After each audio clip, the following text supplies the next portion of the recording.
წარმოიდგინეთ უკიდეგანო ოკეანე, ბნელი, მრისხანე, უცნობი. მზე ჩადის, ჰორიზონტი იკარგება, ქარები ძლიერდება და სადღაც შუაგულში სამი პატარა გემი მღელვარე ტალღებს უმკლავდება. კაცობრიობის ისტორიაში ეს იყო მომენტი, როცა საზღვრები წაიშალა, რუკები უსარგებლო გახდა და უცნობი გზების შესწავლა მხოლოდ სიმამაცესა და სიგიჟეს შორის ზღვარზე მდგომა ადამიანებმა შეძლეს. 1492 წელი. ქრისტეფორე კოლუმბი, კაცი, რომელსაც სჯეროდა, რომ ეძებდა ინდოეთის ოქროთი მობნელ მიწებს, სინამდვილეში კი მიაპოვდა გზას ახალ სამყაროში. ეს არის ისტორია მოგზაურობაზე, რომელმაც სამყარო სამუდამოდ შეცვალა. ცივილიზაციები ერთმანეთში აჯახა, სიძველემ ადგილი დაუთმოს სიახლეს, მაგრამ როგორი ფასით? ვინ იყო კოლუმბი სინამდვილეში, გამოგონებული ახალი ეპოქისა თუ განადგურების მომტანი? ნახოთ, როგორ მოახერხა ერთმა კაცმა სამყაროს ხარისხში ჩაგდება და როგორ აისახა მისი მემკვიდრეობა დღემდე.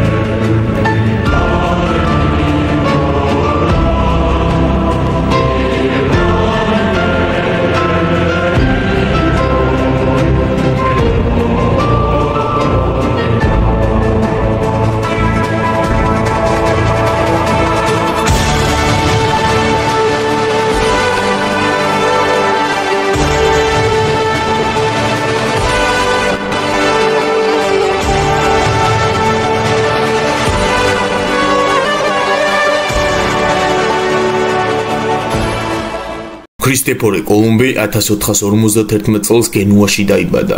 ის იყო საზღვაო მოგზაურობის და ნავიგაციის მოყვარული ახალგაზრდა, რომელსაც სჯეროდა, რომ სამყაროს რუკა არ იყო სრულყოფილი.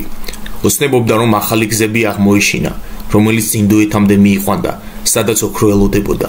როგორც ზღვაოსანი, კოლუმბი იტალიურ ნავსადგურებში გემებს მართავდა, მაგრამ ერთ დღეს მთელი მისი არსი შეიცვალა. ის დარწმუნებული იყო, რომ აღმოსავლეთისკენ დასავლეთის გზით შეიძლებოდა წასვლა. თუმცა მის იდეებს თითქმის 2 ათწლეულის განმავლობაში ყველა უგულვებელყოფდა. 1486 წელს მან სთხოვა დაფინანსება პორტუგალიის მეფეს ჯონ მეორეს, მაგრამ პასუხი უარყოფითი იყო. ასევე უარით გამოისწუმრა მისი ექსპედიცია ინგლისის მეფე ჰენრი მე-7-მ. თუმცა 1492 წელს დიდი მოლოდინითა და დაჟინებული ბრძოლით იგი საბოლოოდ მოახერხებს ესპანეთის მეფეების, ფერდინანდისა და დედოფალი იზაბელასგან მიიღოს დაფინანსება. იზაბელა და ფერდინანდი კასტილიისა და არაგონის ლეგენდარული მეფეები არიან, რომლებმაც 711 წელს დაწყებული რეკონკისტა წარმატებით დაასრულეს და აღკვეთეს არაბთა ბატონობა პირენეის ნახევარკუნძულში. 1492 წლის 3 აგვისტოს სამი გემი სანტა მარია, პინტა და ნინია გაშლილი აფრებით დაიძრენ ახალი სამყაროსაკენ.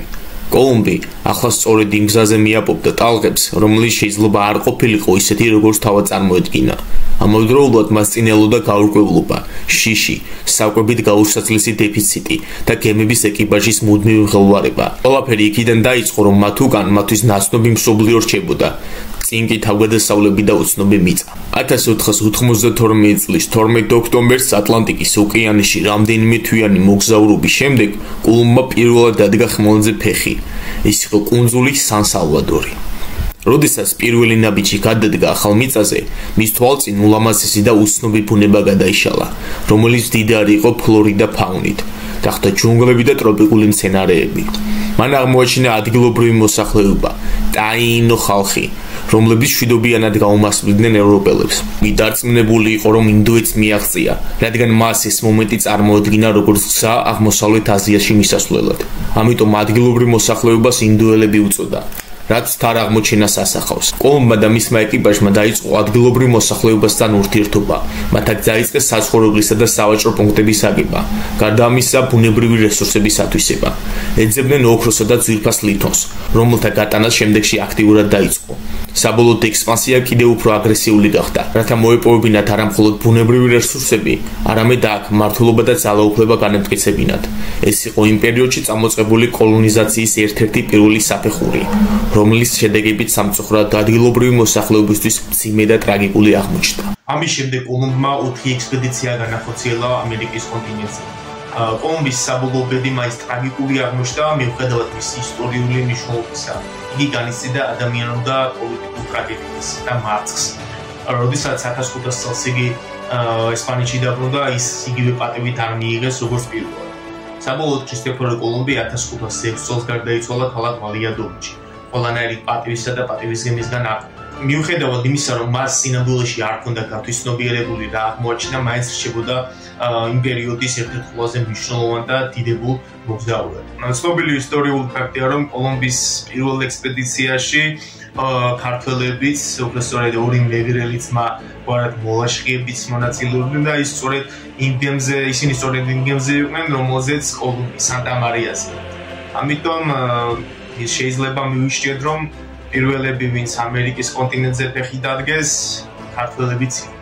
ქრისტეფორე კოლუმბს, რომელსაც მთელი ცხოვრება სურდა აზიისათვის მიაღწია, სინამდვილეში გახსნა კარი ახალი კონტინენტისაკენ, რომელსაც შემდეგ პერიოდში ესპანეთის უდიდესი ძალაუფლება და სიმდიდრე მოუტანა. ქრისტეფორე კოლუმბის ჭეშმარიტი და ნამდვილი ტრაგედია იმაში მდგომარეობდა, რომ მიუხედავად იმისა, რომ მან აღმოაჩინა პირველად ეს კონტინენტი, მისი სახელი ვერ დაუკავშირდა მის ამ კონტინენტის სახელწოდებას. კიდევ ბევრი წელი გავიდა, სანამ ამერიკამ არ მიიღო ის სახელწოდება, რაც დღეს აქვს. არა ქრისტეფორე კოლუმბის დამსახურებით, არამედ იმ ადამიანის დამსახურებით, რომელმაც ზუსტად შეაფასა ამ ქვეყნის, ამ კონტინენტის შესაძლებლობები და აღწერა მისი საზღვრები.